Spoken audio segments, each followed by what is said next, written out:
Hola muchachos, en esta ocasión toca hablar del módulo 3 de nuestro curso de NetACAD. En este caso es el de conceptos de seguridad de redes. Como su nombre lo dice, será principalmente conceptos, ya que este capítulo está un poquito largo, pero es totalmente teórico. Sí, vamos a hablar un poquito sobre los principales tipos de amenazas, también las personas que suelen ser las que ejecutan esas amenazas, así como algunas de las medidas preventivas que podemos tomar para mitigar este tipo de ataques. Sí, entonces comenzamos leyendo una parte importante que es una declaración de hacking ético, ya que en este módulo se, se mencionan en algunos casos nombres de algunas herramientas que se pueden utilizar también con fines maliciosos, algún tipo de software que se puede utilizar para explotar algún tipo de debilidad en alguna red, ya sea para acceder a datos o algo así de manera, digamos, ilícita. Sí, por eso también es importante mencionar que en este módulo es posible que se exponga a los estudiantes a herramientas y técnicas en un entorno sandbox. Esto se refiere a un entorno de caja de arena, es decir, un entorno controlado en el que las vamos a ver, pero no las vamos a utilizar en el mundo real. Sí, sería en este caso en una máquina virtual para demostrar los distintos tipos de ciberataques, experimentar con estas herramientas, técnicas y recursos fuera del entorno virtual de sandbox provisto queda a criterio exclusivo del instructor y de la institución local. Si el alumno está considerando usar la herramienta de ataque con fines educativos, debe comunicarse con su instructor antes de cualquier experimentación. El acceso no autorizado a datos, computadoras y sistemas de redes es un delito en muchas jurisdicciones y a menudo está acompañado por graves consecuencias, independientemente de qué motive al delincuente. En su carácter de usuario de este material, la responsabilidad del alumno es conocer y cumplir las leyes de uso de las computadoras. Sí, en este caso es simplemente una declaración de que algunas de las cosas que se van a mencionar aquí también pueden tener fines maliciosos. Sí, aquí en este caso las vamos a ver solo como herramientas, porque a nosotros lo que nos interesa saber es cómo mitigar estos ataques y poder defendernos de estas vulnerabilidades. Sí, en el primer punto sería el estado actual de la seguridad para repasar un poquito cuáles son las amenazas que principales existen hoy en día. ¿Sí? Los delincuentes ciberinformáticos ahora tienen la experiencia y las herramientas necesarias para derribar la infraestructura y los sistemas críticos. Sus herramientas y técnicas continúan evolucionando. Sí, así como nosotros tenemos que estar adaptándonos para la seguridad, es normalmente una carrera entre los atacantes y los encargados de la seguridad para ver quién es más capaz o quién puede estar ya sea defendiéndose de mejor manera para evitar los ataques. Y pues los atacantes obviamente tienen que estar aprendiendo nuevas técnicas para encontrar nuevas vulnerabilidades. ¿Sí? Así que siempre es muy importante mantenerse actualizado sobre todo en este campo que evoluciona tan rápido como es la informática. Sí, aquí vamos a mencionar algunos de los principales términos de seguridad que se manejan dentro de este módulo, como en este caso son los activos. Un activo es cualquier cosa de valor para la organización, incluye personas, equipos, recursos y datos. Sí, esto lo podemos tomar como cualquier base de datos, sistema, red, equipo físicamente. Son activos para nuestra empresa que es importante protegerlos ya que son de valor tanto económico, porque a veces son equipos que pueden ser caros, como el valor de la información que pueden tener ahí puede ser inclusive a veces superior al que valen los equipos en los que está contenida. ¿Sí? Vulnerabilidad que se refiere a una debilidad en un sistema o su diseño que podría ser explotada por una amenaza. ¿Sí? Esto es lo que es importante detectarlas para poder mitigarlas en un futuro. ¿Sí? Una amenaza sería un peligro potencial para los activos, los datos o la funcionalidad de la red de una empresa. Si se fijan, aquí mencionamos activos, que como habíamos mencionado son los equipos, son los datos, son las cosas, digamos, que un poquito más tangibles, que es lo que tenemos que proteger, así como los datos, pero también es importante la funcionalidad, porque existen tipos de ataques que no necesariamente intentan extraer esa información o destruirla, sino que simplemente quieren detener un servicio. ¿Sí? Por ejemplo, los ataques que tienen el objetivo de tirar sistemas o páginas de internet, como ya lo hemos visto con servicios a veces como Facebook o aplicaciones de uso común que por medio de algún ataque intentan detener este tipo de servicios, ¿sí? O hacer que presenten fallas. Un exploit, que es un mecanismo para tomar ventaja de una vulnerabilidad. ¿Sí? Normalmente el exploit es cuando ya se detectó una vulnerabilidad, se crea una herramienta específicamente para atacar a esa vulnerabilidad previamente detectada. La mitigación es la contramedida que reduce la probabilidad o la severidad de una posible amenaza o riesgo. La seguridad de redes consiste en técnicas de mitigación múltiples.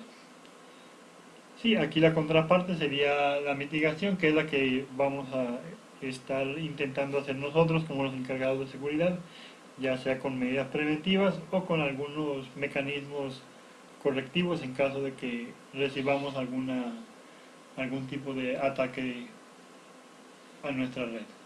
Y el riesgo es la probabilidad de que una amenaza explote una vulnerabilidad de un activo con el objetivo de afectar negativamente a una organización. El riesgo se mide utilizando la probabilidad de ocurrencia de un evento y sus consecuencias. Sí, continuando, vemos los vectores de ataque de red. Un vector de ataque es una ruta por la cual un atacante puede obtener acceso a un servidor, host o red. Los vectores de ataque se originan dentro y fuera de la red corporativa, como se muestra en la siguiente figura. Sí, como vemos, si nosotros tenemos, por ejemplo, este host aquí, que es el que está en el centro,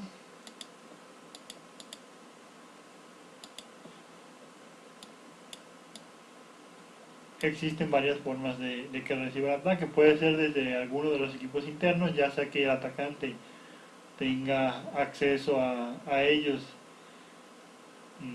porque sea una persona, algún empleado, por ejemplo, de alguna empresa o algo que haya decidido atacar, o que de alguna manera haya logrado conectarse a la infraestructura de red, ya sea por medio de algún cable o algo que se haya quedado sin seguridad habilitada. Sí, y de igual manera puede llegar desde internet, que es a veces lo más común, cuando a través de algún correo electrónico, alguna página o alguna instalación de algún programa malicioso se llega a abrir este vector, que es una ruta para un ataque de parte de un agente externo. Sí, las amenazas internas tienen el potencial de causar mayores daños que las amenazas externas, porque los usuarios internos tienen acceso directo al edificio y sus dispositivos de infraestructura. Sí, como les había comentado, si el atacante está dentro de la empresa es mucho más complicado detectarlo a veces porque de entrada ya está saltando varias opciones de seguridad, como vemos aquí en esta imagen. Tenemos, por ejemplo, esto representa un firewall, que es un dispositivo dedicado específicamente a la seguridad. Sí, normalmente se pone al final de la red, que es en la parte en la que se comunica con lo que sería en este caso Internet. Sí, pero si nuestro atacante viene de este lado, se conecta por medio de alguno de nuestros switches o routers o directamente utiliza un equipo internamente de la empresa, podría ser. Entonces, de entrada ya hay muchas barreras que no va a tener que sortear porque está ya dentro de ella. ¿Sí? Entonces, por eso es mucho más delicado un ataque que viene desde adentro.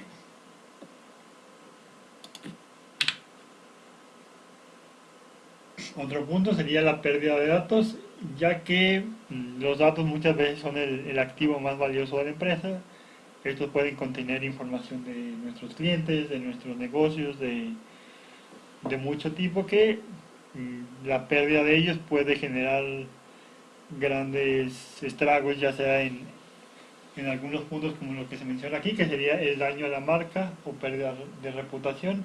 Imagínense que se pierda información, por ejemplo Facebook, que pierda la base de datos de todos sus usuarios, pues pierde por lo tanto la confianza de los mismos. Entonces sí es muy importante proteger siempre los datos.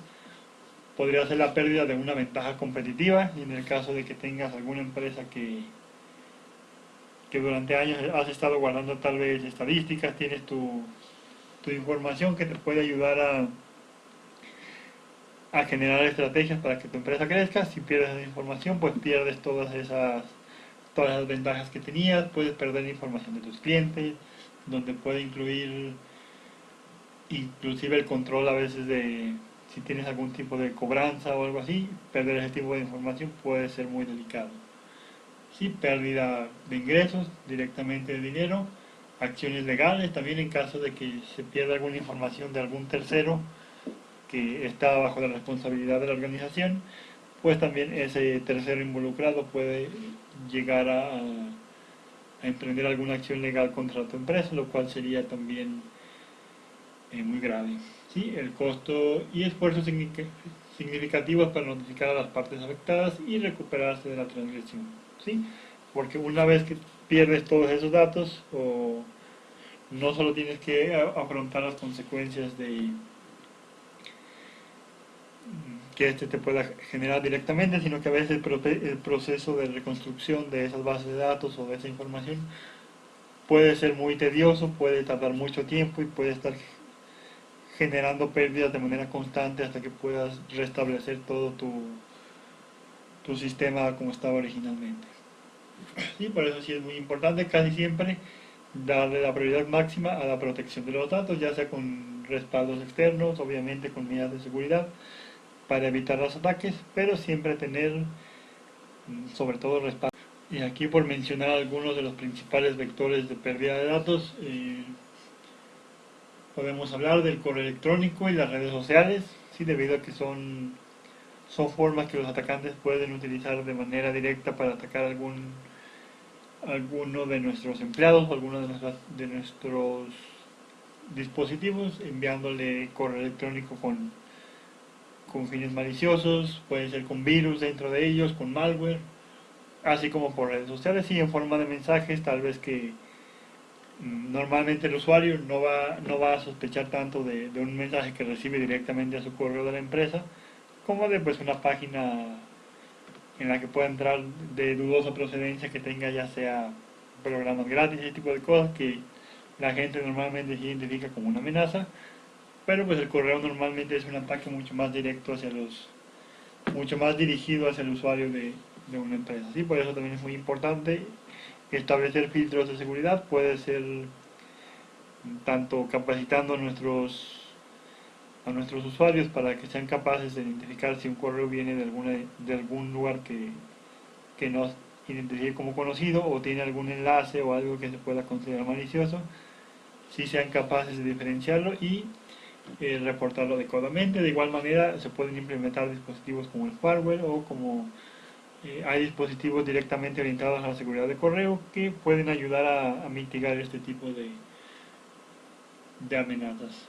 Sí, los dispositivos no encriptados, que sería si los datos no se almacenan utilizando un algoritmo de cifrado, entonces el ladrón puede extraer datos confidenciales de valor. Sí, si tenemos información que nosotros podemos considerar como extremadamente delicada o valiosa, siempre es importante que también esté protegida bajo un cifrado. En este caso sería pues prácticamente ponerle contraseña. Así que si el, el atacante accede a esos datos, que por lo menos no pueda leerlos. Sí, eso es muy importante. Sí, dispositivos de almacenamiento en la nube, que serían los datos confidenciales, se pueden perder si el acceso a la nube se ve comprometido debido a ajustes débiles de seguridad. ¿Sí? Ahorita en estos tiempos ya es muy importante tener respaldos en la nube, tener mucha de nuestra información en la nube, porque esto mejora su confiabilidad, su disponibilidad, pero también aquí es muy importante la seguridad, porque como esos datos van a estar de alguna manera traficando a través de nuestra red, sí es importante que estén bien protegidos, también bien cifrados, y que si alguien los intercepta en algún punto, ya sea dentro de la transferencia o en alguno de los dos puntos como puede ser el usuario final o el servidor de la nube, pase lo mismo que con los datos encriptados, que no pueda leerlos. Sí, otro punto importante serían también los medios extraíbles, sí, en este caso no refiere tanto a la seguridad de red, pero sí es muy importante que si tenemos algún dispositivo, por ejemplo USB, es extremadamente delicado a veces que alguna información confidencial esté en un dispositivo USB, ya que es tan simple como que alguno de los empleados lo guarde en su mochila, lo guarde en su bolsillo, lo que sea, y prácticamente llevársela sin que nadie se dé cuenta. Sí, ahí también es importante tener políticas bien establecidas de seguridad que no permitan a los usuarios guardar su información en dispositivos externos que luego puedan ellos perder fuera de la empresa y filtrar información importante. Sí, igual los respaldos físicos, en caso de que esto se refiere un poco más al papel, por ejemplo, si hay información impresa y esa información ya no es necesaria para la empresa, pero contiene datos que pudieran ser dañinos para la misma o para alguno de los clientes o alguna operación que ahí esté reflejada, sí es importante también destruir esos datos de manera que queden totalmente ilegibles, ¿sí? Eso también son medidas que se deben de tomar. Y también el control de acceso correcto sería en caso de que tengamos recursos en nuestra red, como puede ser algún acceso a un servidor, a algún sistema administrativo, contable, que esté correctamente protegido a través de usuarios y contraseñas para que solo las personas con el nivel adecuado de permisos puedan acceder a ellos y puedan realizar siempre las configuraciones solamente aquellas para las que estén autorizadas.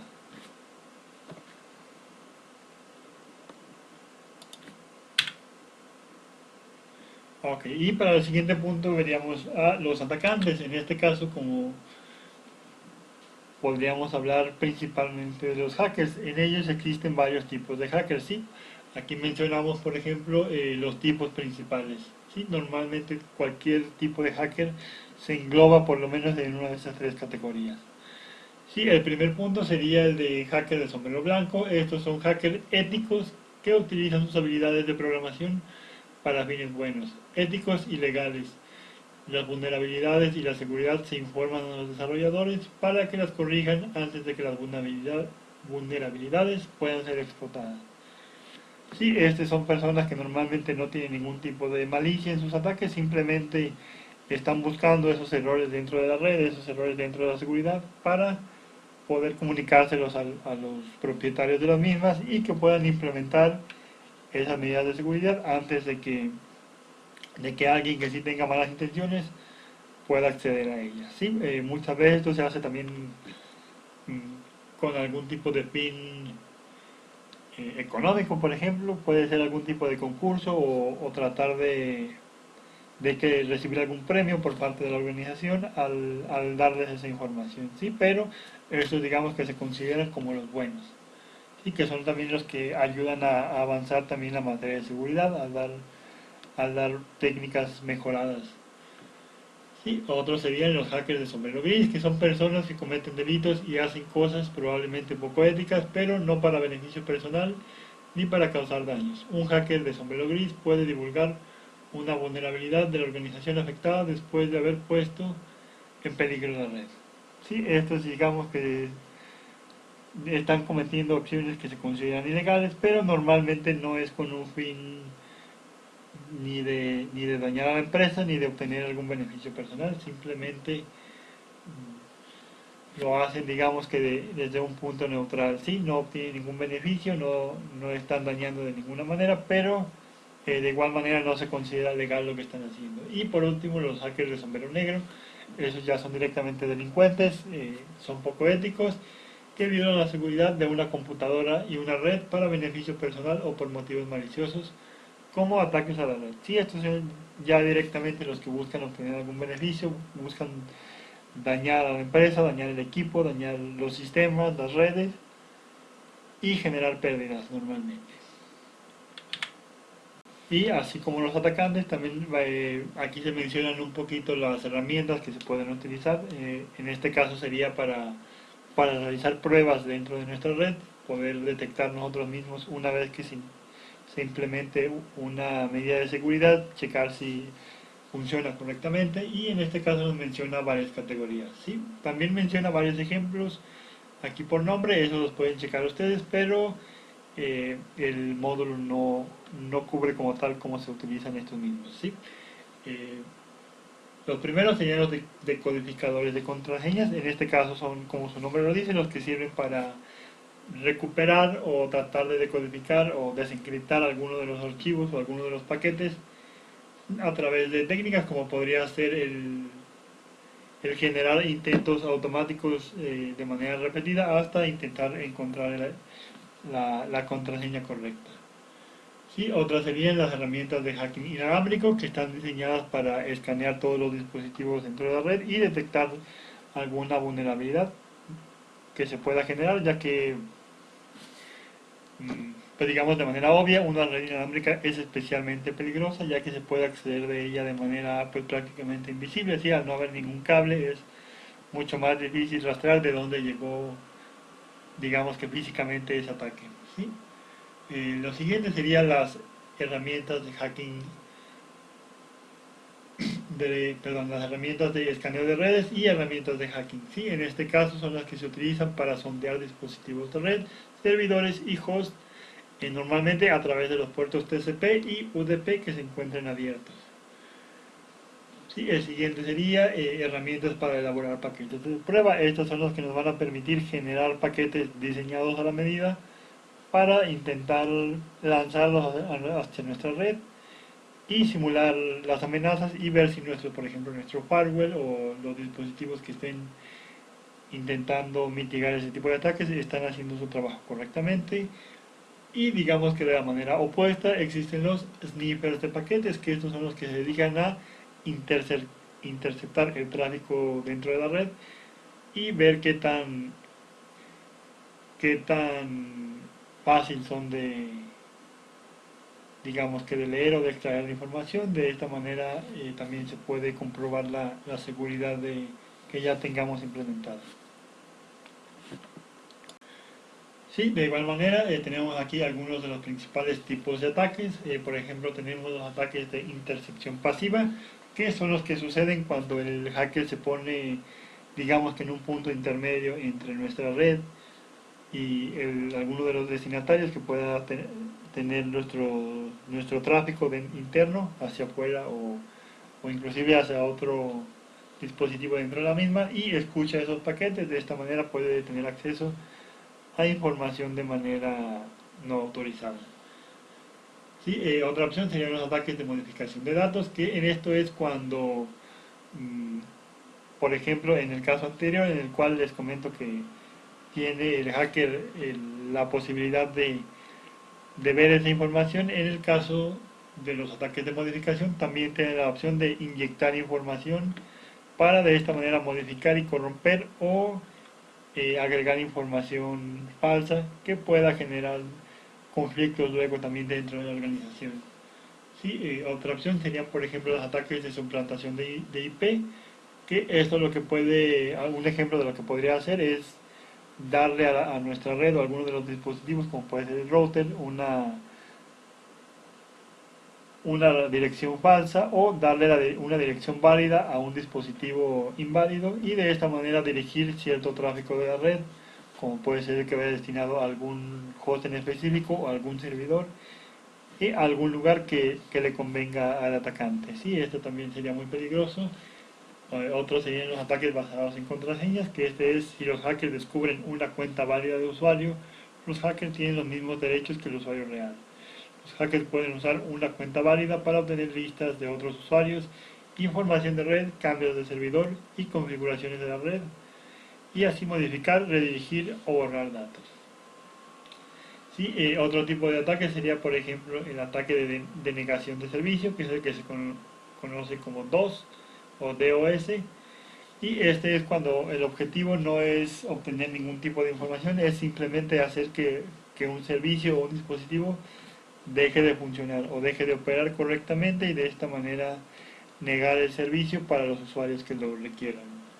Sí, existen los ataques de man in the middle, que este normalmente es eh, también cuando un hacker se pone en el camino de la información y de esta manera tiene acceso a todo el tráfico de red. Esto puede ser, por ejemplo, a través de un access point no válido o algo, que el hacker puede estar escuchando, digamos, la información o las conversaciones que se generan entre todos nuestros dispositivos.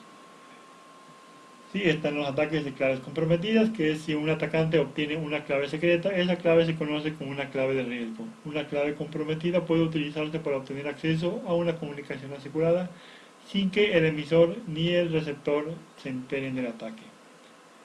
Sí, esto es básicamente que un atacante logre conseguir los privilegios o los derechos de un usuario real dentro de nuestra organización y tenga de esa manera acceso prácticamente libre o de la misma manera que lo tendría cualquier otro empleado y así poder realizar algún tipo de actividad maliciosa.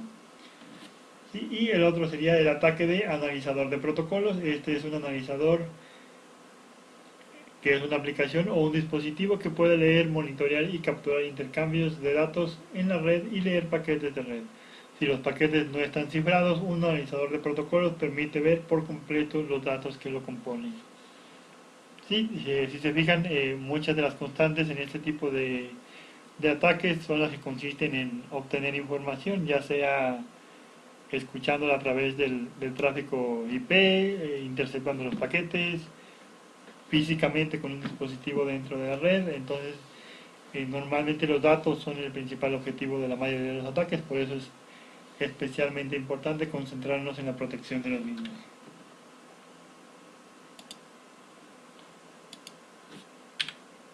Y de aquí nos pasamos al tema de lo que sería el malware.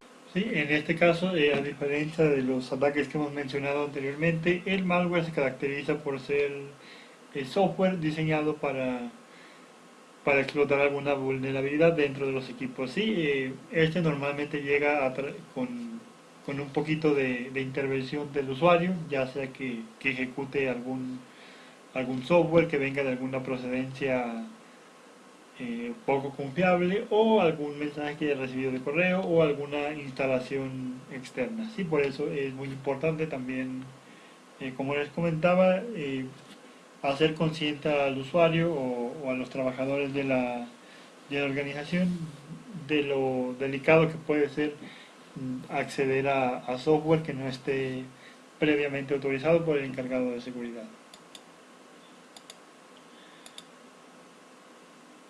Sí, por ejemplo, aquí si nos vamos a algunos de los principales tipos de malware, tenemos los virus y los caballos de Troya. ¿Sí? El primer tipo de malware informático y el más común son los virus. Sí, como les comentaba, los virus requieren acción humana para propagarse e infectar a otros equipos. Sí, estos casi siempre van a requerir de que el usuario directamente sea el que los descargue, sea el que los ejecute, los instale inclusive y haga que estos empiecen a funcionar dentro del equipo. Sí, normalmente se ocultan, puede ser a través de un código, algún otro programa o inclusive documentos que cuando el usuario sin saber lo que contienen los ejecuta y es entonces cuando empiezan a propagarse dentro de los dispositivos de la red. Sí, y algunas de las cosas que pueden hacer los virus son modificar, dañar o eliminar archivos dentro o discos duros completos, causar problemas de arranque del equipo, dañar aplicaciones, capturar y enviar información confidencial a los atacantes, acceder a cuentas de correo electrónico que pueden utilizar luego para reenviarse a sí mismos y infectar a los demás, o de alguna manera permanecer inactivos hasta que el atacante así lo requiera. Sí depende de su programación. Sí, aquí tenemos algunos de los más conocidos, por ejemplo tenemos el adware. El adware normalmente se distribuye a través de descargas de otros programas, o sea, normalmente viene ahí como pegado prácticamente a un software que podría ser considerarse como legítimo. Sí, el adware puede mostrar anuncios, puede saltar ventanas emergentes, puede lanzar notificaciones en los navegadores, agregar barras de búsqueda y, y otro tipo de cosas. Estos se podría decir que no son tan peligrosos, normalmente no están orientados a dañar los equipos ni a dañar la información, pero son principalmente molestos porque su objetivo es estar demostrando siempre publicidad. Sí, otro que sí es muy grave sería por ejemplo el ransomware. Normalmente lo que hace es que cuando se ejecuta dentro de la PC cuando llega a través de algún documento o de algún mensaje de correo. eh, Se puede decir que secuestra los archivos dentro del ordenador, toma normalmente los archivos más conocidos, como pueden ser los formatos de documentos, como los PDF, Word, archivos comprimidos, archivos de base de datos, y lo que hace es que los cifra, les pone contraseña, suelen dejar una especie de documento a- como si fuera una especie de nota de rescate en la cual el atacante le pide dinero para de esta manera extorsionar al usuario o a la organización para intentar conseguir algún monto, normalmente conseguir dinero a cambio de esa contraseña. El problema es que en la mayoría de los casos pues ni siquiera te garantizan que realizando eso vas a recuperar tus archivos, ¿sí? En la mayoría de los casos es prácticamente una pérdida de información total la que se genera. ¿Sí? Por ejemplo, el rootkit se utiliza para obtener acceso a nivel de cuenta de administrador a una PC. Son muy difíciles de detectar porque pueden alterar el firewall, protección antivirus, los archivos del sistema e inclusive comandos del sistema operativo para ocultar su presencia. Pueden proveer una puerta trasera para que los atacantes accedan al equipo, carguen archivos, instalen nuevo software para utilizarlo en ataques de denegación de servicio. Sí, se pueden utilizar herramientas especiales para eliminar los rootkits y a veces es necesario reinstalar el sistema completo. Sí, estos son especialmente dañinos ya que se meten con el sistema y básicamente le dan el control de tu computadora al atacante. ¿Sí? Por eso, como lo menciona aquí, en algunos casos es tan grave que la única opción es reinstalar de nuevo el sistema operativo. Sí, otro tipo de malware sería el spyware. Este es muy parecido al adware en su funcionamiento, normalmente viene como parte de otro programa que puede ser a veces considerado como legítimo, pero la, la finalidad sí es un poquito más peligrosa, ya que este puede estar enviando información personal o sobre tus, digamos, hábitos dentro del uso del Internet, por ejemplo, de la red, y enviárselas al atacante. De esta manera puede utilizarlos también con fines maliciosos. Sí, y por último serían los gusanos o los gusanos de Troya. Estos normalmente tienen la capacidad de propagarse de manera automática. Esos pueden no requerir ni siquiera de la, de la intervención de algún usuario.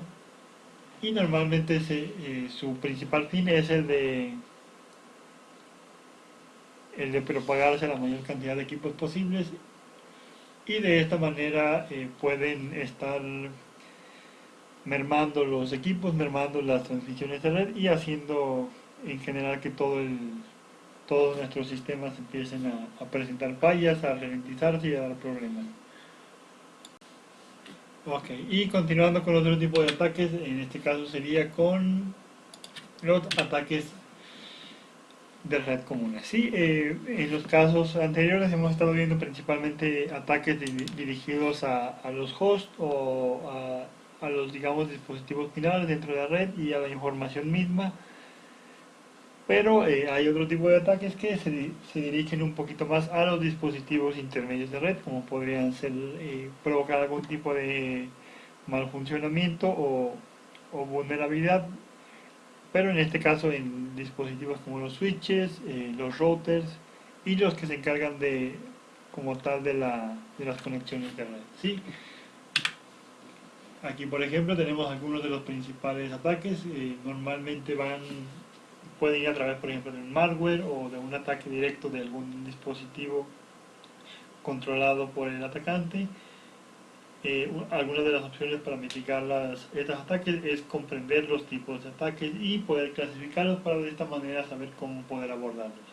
Sí, las redes son susceptibles principalmente a los ataques de reconocimiento, ataques de acceso y ataques de denegación de servicios. ¿Sí? Que esto se refiere en el reconocimiento principalmente a que por medio, por ejemplo, de ataques a través de los pings o de los mensajes que sirven para descubrir la red, el atacante tenga la posibilidad de conocer toda nuestra infraestructura de red o todos nuestros dispositivos.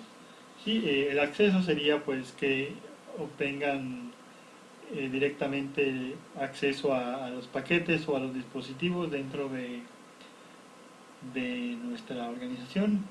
Y los ataques de denegación de servicio, como los he mencionado en varias ocasiones ya, son las que simplemente buscan que algo deje de funcionar correctamente. Sí, por ejemplo aquí hablando un poquito más de los ataques de denegación de servicio, también estas se dividen en dos tipos de ataques, ¿sí? Las DOS, que es denegación de servicio, y las DDoS, que son los ataques de distribuidas de denegación de servicio.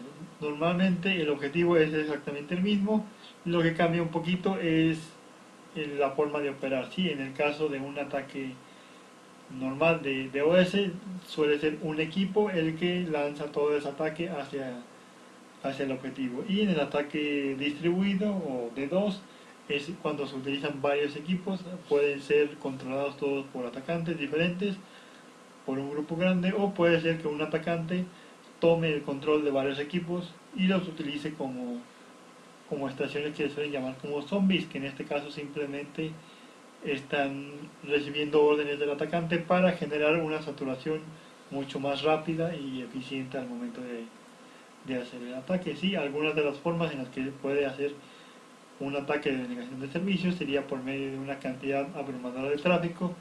Esto es que simplemente le mandas a un recurso de red tantas peticiones que simplemente no es capaz de manejarlas y pues se cae el servicio.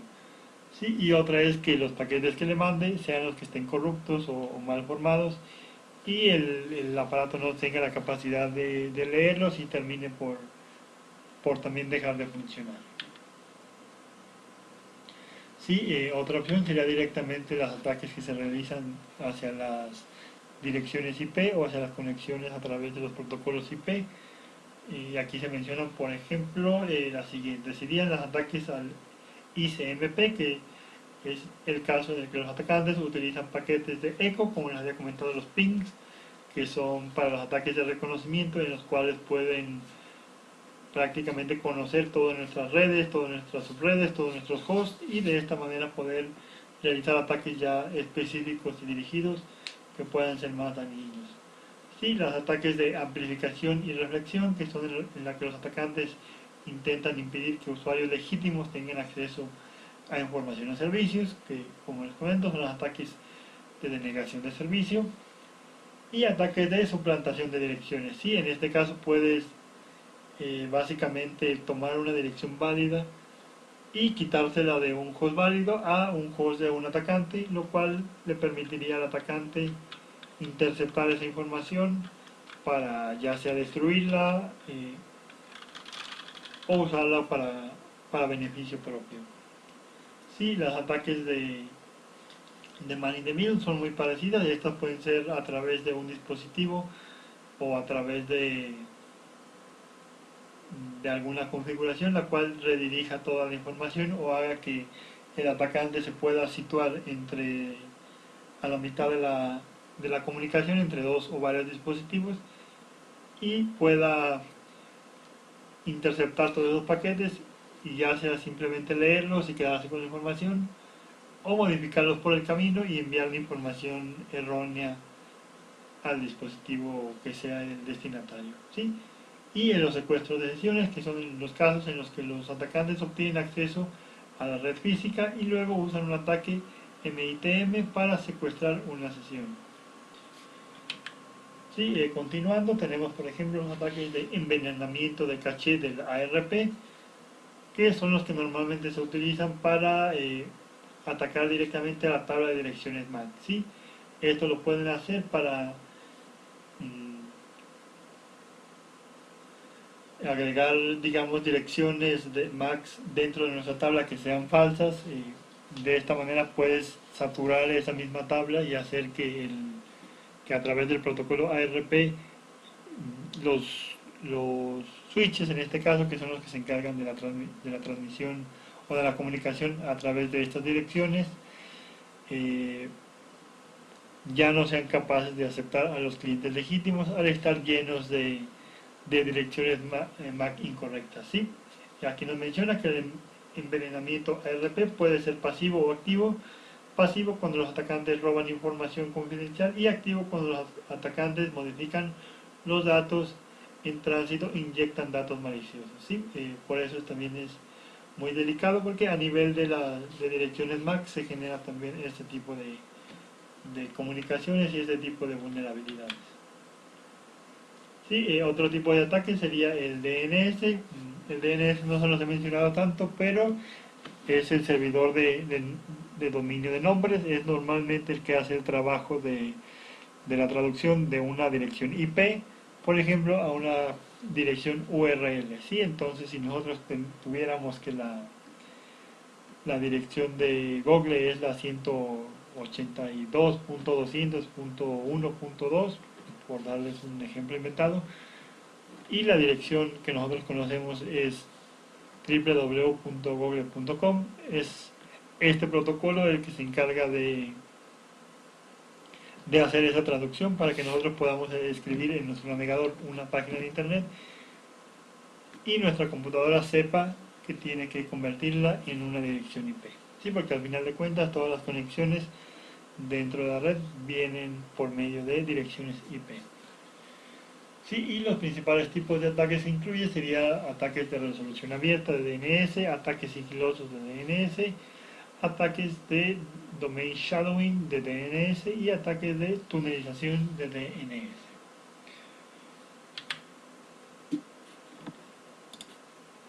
Sí, otro tipo de ataque sería las de DHCP. Sí, el DHCP sí lo hemos mencionado un poquito más. Es el protocolo que utilizan normalmente los dispositivos de la red. Normalmente se utiliza un servidor o un router que es el encargado de proveerlo como tal, y los hosts suelen ser los que realizan peticiones para obtener información de manera automática dentro de la red. Sí, normalmente la información que se comparte a través de DHCP es el direccionamiento, es decir, que si una computadora con DHCP activo eh, realiza una solicitud a un router o a un servidor DHCP, este le debe de contestar con la información como una dirección IP válida, una puerta de enlace, un servidor DNS, y de esta manera los dispositivos puedan comunicarse dentro de la red sin que haya una intervención manual del administrador en poner todas esas direcciones dentro de cada dispositivo. También lo peligroso de este tipo de ataques es que si el atacante empieza a enviar información incorrecta, como aquí vemos, puede ser a través de su implantación, puede ser a través de un gateway incorrecto, un DNS incorrecto o una IP incorrecta, pueden estar dirigiendo la información a un lugar que le convenga al atacante. Sí, por eso también es muy importante aplicar medidas de seguridad dentro de este protocolo. Sí, y entre algunas de las, por mencionar algunas de las prácticas que podemos realizar para mantener mejor nuestra seguridad, tenemos la siguiente. ¿Sí? La seguridad de la red consiste en proteger la información y los sistemas de información del acceso, uso, divulgación, interrupción, modificación o destrucción no autorizados. ¿Sí? La mayoría de las organizaciones tienen la triada de seguridad de la información. ¿Sí? CIA por sus siglas en inglés. ¿Sí? La triada sería estos tres medidas que se mencionan aquí, que sería la confidencialidad, que se refiere a que solamente individuos, entidades o procesos autorizados pueden tener acceso a información confidencial. ¿Sí? Puede requerir el uso de algoritmos de cifrado criptográfico como AES para cifrar y descifrar datos. Y esto es básicamente, hay que darle a los usuarios un nombre de usuario y una contraseña para que solamente las personas autorizadas tengan acceso a la información. ¿Sí? La integridad es la que se refiere a proteger los datos de modificaciones no autorizadas, requiere el uso de algoritmos de hashing criptográficos como SHA. ¿Sí? Esto también hay algunos tipos de algoritmos, aparte de los que sirven para simplemente poner contraseñas, que son los que digamos que tienen información clave de los paquetes para que cuando estos se reciban tenga la capacidad de comprobarlos darse cuenta si en el proceso se realizó alguna modificación y en caso de que haya sido así, pues simplemente descartarlos.